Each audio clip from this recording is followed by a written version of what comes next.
Hi to all, this is Reena. I hope आप सब बहुत अच्छे हैं एंड आप सबका एग्ज़ाम भी बहुत अच्छा हुआ होगा। IBPS PO का ऑलमोस्ट आज 24 की IBPS PO के सारे शिफ्ट का एग्ज़ाम फिनिश हो चुका है। तो आप सबका एग्ज़ाम कैसा रहा आप कमेंट में ज़रूर बताना। और बाकी जो मेरा एग्ज़ाम था वो कल 23 को सेकंड शिफ्ट में था और उसका रिव्यू मैंने ऑलरेडी शेयर कर दिया है अपने इसी चैनल पर कि मैंने कितने अटैम्प्ट किए थे, क्या लेवल था एग्ज़ाम का, सब कुछ शेयर किया है। बाकी कुछ कमेंट्स आए थे मेरे पास कि IBPS जो क्लर्क है और SBA क्लर्क है आपने कौन से स्टेट से अप्लाई करा है। बहुत सारे कमेंट आए थे और एक ये भी था कि LICW आप क्यों नहीं फील कर रहे हो। मैं LICW फील नहीं कर रही हूँ, वो मैं आपके साथ शेयर करूँगी। एंड इसके अलावा मेंस की क्या आगे प्रिपरेशन रहने वाली है, किस प्रकार से IBPS क्लर्क और SBA क्लर्क की प्रिपरेशन करेंगे, वो सब आपके साथ शेयर करूँगी। तो पहले तो बता दूँ कि जो मैंने IBPS क्लर्क फील किया है वो मैंने बठिंडा से किया है, मतलब बठिंडा मतलब पंजाब से फील किया है और सेंटर मैंने बठिंडा अप्लाई किया फर्स्ट वाला। और जो SBA क्लर्क है वो मैंने गुजरात स्टेट से अप्लाई करा है, वो उसका सेंटर भी मैंने बठिंडा ही अप्लाई करा है क्योंकि आसपास नज़दीक में वही सेंटर एक पड़ता है हमारे। तो ये था। और मैंने गुजरात से इसलिए अप्लाई किया है क्योंकि राजस्थान में ना वैकेंसी बहुत ही कम थी, वहाँ SBA क्लर्क की भी वैकेंसी बहुत कम है OBC की देखें तो, और IBPS क्लर्क की तो और भी बहुत कम है। तो कोई मतलब ही नहीं था वहाँ से अप्लाई करने का, तो इसलिए मैंने गुजरात से अप्लाई किया और लास्ट टाइम भी वहीं से किया था। तो कट ऑफ काफ़ी कम गई थी और ऑलमोस्ट मतलब क्लियर हो गया था, काफ़ी सारा स्टूडेंट का क्लियर हुआ था। तो मुझे लगा कि ठीक है गुजरात ही सही रहेगा, बाकी जो होगा वो देखा जाएगा, प्रिपरेशन तो अपनी करनी है। और बाकी जिन्होंने IBPS PO के एग्ज़ाम दिए हैं उसके लिए प्रिपरेशन किए, मॉक टेस्ट लगाए हैं, तो IBPS क्लर्क और SBA क्लर्क का लेवल उससे लो ही है। तो वहाँ से ऑलमोस्ट प्रैक्टिस हमारी हो ही गई थी, ऑलमोस्ट प्रैक्टिस हो गई थी। और हमें IBPS और SBA के लिए ना फिलहाल मॉक टेस्ट करने हैं और अपनी एक्यूरेसी पे ध्यान देना है, स्पेशली फॉर इंग्लिश, क्योंकि इंग्लिश में बहुत गड़बड़ हुई है इस बार SBPS PO में। मतलब मैक्सिमम कम अटैम्प्ट हुए इंग्लिश में, बहुत इतना नहीं है कि सारे हाई अटैम्प्ट करके आए। और IBPS क्लर्क में तो एक्यूरेसी की और भी ज़्यादा नीड है। तो 85 प्लस जब हम स्कोर करेंगे ना उसमें मॉक टेस्ट में, जब 75 प्लस होगा और जब 85 प्लस क्वेश्चन IBPS और SBA के क्लर्क के एग्ज़ाम में अटैम्प्ट करके आएंगे तब कोई चांस बनेगा कि हमारा प्रीलिम्स क्लियर होगा। तो इसको हल्के में तो बिल्कुल भी नहीं लेना है। और बाकी जो LICW है वो मैं फील नहीं कर रही हूँ, वो इसलिए फील नहीं कर रही हूँ कि एक तो उसमें जो पैटर्न परीक्षा तो वही सेम रहता है, जो हमारा IBPS क्लर्क IBPS PO का वही रहता है, बट मेंस में जाके काफ़ी सारे चेंजेस हो जाएंगे उसमें। पहला तो ये होगा कि डिस्क्रिप्टिव को लेकर कितनी सारी मतलब है कि वो IBPS PO लेवल का डालेंगे और उसका लेवल भी काफ़ी टफ होता है, वैकेंसी भी कम है। और बाकी फाइनेंशियल प्रॉब्लम एक सबसे जो बड़ी दिक्कत है वो आप सबको पता ही है, ठीक है। तो फिर वो कोई मतलब नहीं था, क्योंकि पता है यार खुद की प्रिपरेशन खुद को ही की कितनी है, तो फ़ायदा नहीं है ऐसे बिना वजह मनी वेस्ट करने का। एंड बाकी एक्सपीरियंस की बात है तो वो बाकी अभी एग्ज़ाम चल रहे हैं और मॉक टेस्ट की तरह एक्सपीरियंस हो ही रहा है। और बाकी मेंस की प्रिपरेशन की बात करते हैं तो मैं अभी 1 या 2 दिन में जाऊंगी घर, फिर आपको मैं मेंस का कंप्लीट बताऊंगी, क्योंकि अभी मैक्सिमम टाइम ना हमें मेंस को ही देना है, ठीक है। कलर के डेली बेसिस पे मैं मॉक टेस्ट लगाऊंगी। डेली बेसिस में मेरा टारगेट होगा कि मैं 2 मॉक टेस्ट डेली लगाऊँ IBPS कलर के। IBPS PO में जब मैंने एग्ज़ाम में बैठी थी मुझे खुद पे डाउट हुआ था कि मैंने मॉक टेस्ट बहुत कम लगाए हैं, डेली के 1 या 2 मॉक लगाती थी जो मेरे लिए इनफ नहीं था। वहाँ पे मैं जाके थोड़ा सा स्टक हुई, थोड़ा सा पैनिक करी, इस वजह से थोड़े से मैं क्वेश्चन कम अटैम्प्ट कर पाई। 63 64 क्वेश्चन जो है कम ही अटैम्प्ट है, इतना अटैम्प्ट कम है। बहुत अच्छा अटैम्प्ट हो सकता था, रीजनिंग में बहुत अच्छा कर सकती थी क्योंकि रीजनिंग डुएबल थी, करने वाली थी, बट स्टिल मॉक टेस्ट कम लगाए थे, इस वजह से वहाँ पर मुझे थोड़ी सी प्रॉब्लम हुई।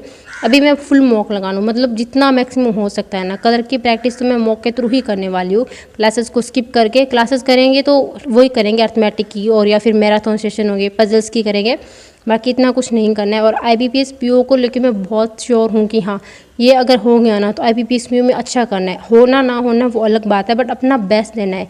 क्योंकि अगर IBPS PO मेंस लेवल का कंटेंट हम पढ़ेंगे ना तो हम ऑटोमेटिकली ही हम जो है IBPS क्लर्क के लिए RRB के मेंस के लिए प्रिपेयर कर रहे हैं। तो मेरा टारगेट है कि मेंस करना है, चाहे वो किसी भी एग्ज़ाम का हो। अभी ये मेंस का टाइम है ना, वो मैं एक स्पेसिफिक सब्जेक्ट के रिगार्डिंग नहीं करूँगी कि ये RRB कलर का लेवल है, ये RRB PO मेंस का लेवल है, या IBPS PO मेंस का लेवल है। तो मेंस का कोई लेवल नहीं होता, मेंस एक खुद में ही अपने आप में एक लेवल है कि उसको बहुत अच्छा करना है। तो इसके रिगार्डिंग मैं मतलब करंट अफेयर को अच्छा करना है, ठीक है। तो करंट अफेयर मैं बता देती हूँ कौन से मंथ का पढ़ने वाली हूँ। जून, जुलाई, अगस्त और ये सितंबर होगा, इन 4 ही मंथ का मैं करंट अफेयर करूँगी। इससे पीछे का कर लेंगे, कोई मेरे से नोट्स बनाए हुए हैं, अगर टाइम मिला तो पढ़ लेंगे, अदरवाइज़ कोई दिक्कत नहीं है, ठीक है। 4 महीने का करंट अफेयर भी कर लेंगे तो इनफ होगा, क्योंकि एग्जाम में ना करंट अफेयर इतना नहीं है कि हलवा पूछेगा, 1 लाइनर क्वेश्चन नहीं आते हैं, बहुत डीपली क्वेश्चन आएंगे। तो वही है कि जितना पढ़ेगा, जो न्यूज़ पढ़ेंगे वो अच्छे से पढ़ेंगे, जो पढ़ना है ना उसको बहुत अच्छे से पढ़ना है कि वहाँ से अगर कोई क्वेश्चन उठे ना वो दिक्कत ना आए, ठीक है। क्योंकि आता हुआ क्वेश्चन अगर हमसे नहीं पिक हो रहा है, नहीं टिक कर पा रहे हैं ना, तो वो एक सबसे बड़ी दुविधा है। तो इस लेवल का करंट अफेयर पढ़ना है कि हाँ 15-16 क्वेश्चन एक्यूरेसी के साथ में अटैम्प्ट कर पाएँ, इतना करंट अफेयर पढ़ना है। और बहुत ज़्यादा लोड नहीं लूँगी करंट अफेयर की, सीधी सी बात है, 1.5-2 घंटा देना है। एक डेली वाला करना है, उसके अलावा 1 घंटा या 1.5 घंटा बाकी अदर प्रीवियस जो मंथली या वीकली जैसे भी करूँगी वो रिवीजन के लिए देना है। तो यही मेरा सिनेरियो रहने वाला है मेंस के लिए। बाकी जो रीजनिंग, इंग्लिश और क्वांट है, ठीक है, इन तीनों को तो करना ही है। वो मैं आपको पता है कि कर रही हूँ, अरुण सर से कर रही हूँ, रीजनिंग पुनीत सर से कर रही हूँ, शुभम सर भी बहुत अच्छा करवाते हैं, एंड इंग्लिश में कर रही हूँ वरुण चित्रा सर से। तो बाकी ये सारी चीज़ें उनकी क्लासेस होगी, अगर ये कुछ मटेरियल देंगे तो वो चीज़ें सॉल्व करनी है। देन बाकी जो कंप्लीट सिनेरियो होगा वो मैं आपको नेक्स्ट शेयर करूँगी, क्योंकि अभी इतना टाइम नहीं है मेरे पास, और मैं यहाँ ननिहाल में आई हूँ और मैं घर पे शूट भी नहीं कर पा रही हूँ क्योंकि सब लोग हैं वहाँ पे और हमारे यहाँ पे जागरण है।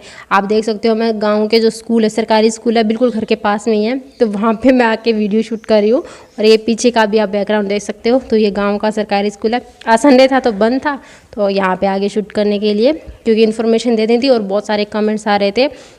बाकी मेरा जो एग्ज़ाम का रिव्यू है मैंने ऑलरेडी शेयर कर दिया। आपका एग्ज़ाम कैसा हुआ प्लीज़ आप कमेंट में ज़रूर बताना, एंड अपना रिव्यू है वो ज़रूर शेयर करना। बाकी जिन्होंने जितना भी क्वेश्चन अटैम्प्ट किया है ना, नो डाउट आपने बहुत अच्छा किया होगा, और जितना किया है एक्यूरेसी के साथ किया है ना। आपको डाउट हो उस पे कि हमारा प्रीलिम्स होगा या नहीं होगा, हमें नहीं समझ में आ रहा है, स्टिल ठीक है, जो हो गया ना उसको भूल जाओ। प्रीलिम्स को लेके अब लोड नहीं लेना है। आपने IBPS PO प्रीलिम्स दे दिया ना, अब आप भूल जाओ कि आपने प्रीलिम्स दिया था। आपको रिजल्ट की टेंशन नहीं, घंटा टेंशन नहीं है रिजल्ट की।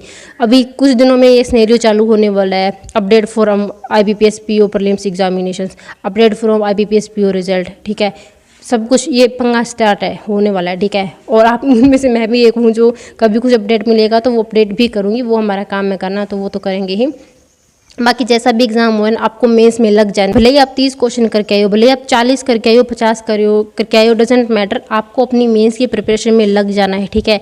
क्योंकि अभी जब आप मेंस करोगे ना, 1 क्वेश्चन लगाओगे, 2 क्वेश्चन लगाओगे, डेली बेसिस पे 4 क्वेश्चन लगाओगे, एक पजल भी सॉल्व करोगे, एक DI भी सॉल्व करोगे, तो वो मेंस का एक फ्लो बन जाएगा आपके लिए। और आगे जो IBPS का एग्ज़ाम होगा ना, उसको प्रीलिम्स में साथ में लेके चलोगे, साथ में आपका मेंस हो रहा है, सच में बहुत बेनिफिट देगा। प्रीलिम्स और मेंस का जो साथ का कॉम्बिनेशन होता है ना, वो बहुत अच्छा है। वो प्रीलिम्स की प्रैक्टिस और स्पीड को बूस्ट करता है और मेंस की प्रिपरेशन में हमें बहुत ज़्यादा हेल्प करता है।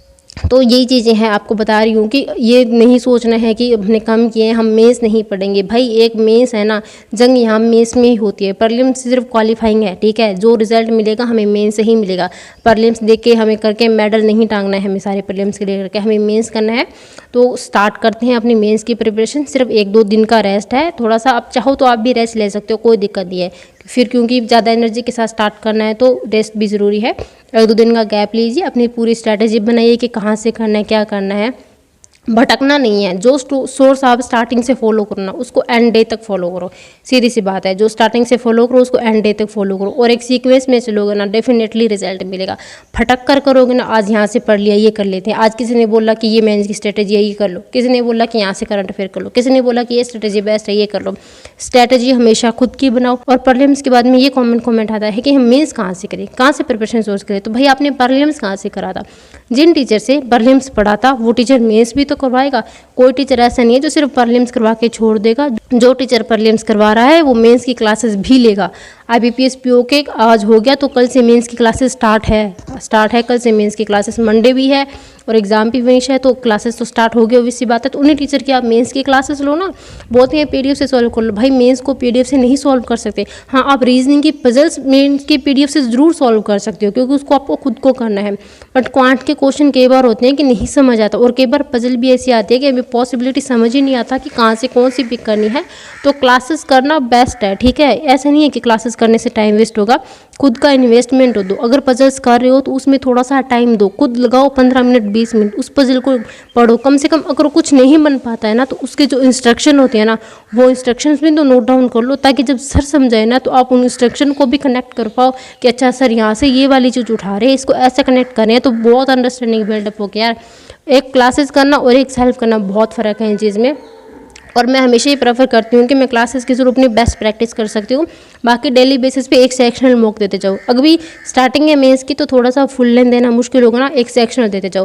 लाइक आज रीजनिंग का सेक्शनल दे लिया, कल क्वांट का सेक्शनल दे लिया, परसों हमने इंग्लिश का सेक्शनल दे लिया, ठीक है। इस टाइप से करते जाओ। अगर दोनों चीज़ें मैनेज नहीं हो पा रही। तो लाइक आज अगर आपने क्वांट का कोई सेक्शनल मॉक दिया है, उसको दोगे, उसका एनालाइज करोगे तो 2.5-3 घंटे तो एक मॉक में जाएंगे ही जाएंगे, सेक्शनल में, वो भी मेंस लेवल में।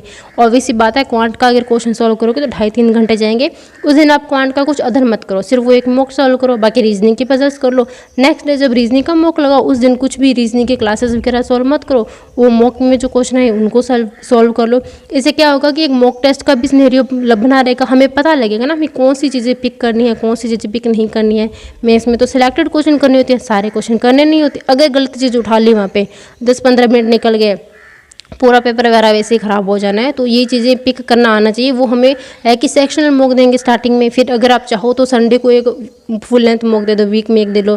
देन जब सब एग्जाम पास में आ जाए, प्रीलिम्स का रिजल्ट आ जाए, तब वीकली में 2 वीक में 2 मेंस की मॉक देना चालू करो। डेली बेसिस पे मेंस का मॉक देना पॉसिबल नहीं है, किसी के लिए पॉसिबल नहीं है, कितना भी धुरंधर हो, कितना भी मेंस आता हो। मेंस का मॉक दोगे, देन उसको एनालाइज करोगे, 3 घंटे का तो वो होता है मॉक, ठीक है। उसको देने के बाद इतनी हिम्मत ही नहीं रहती कि हाथों हाथ उसको एनालाइज करें।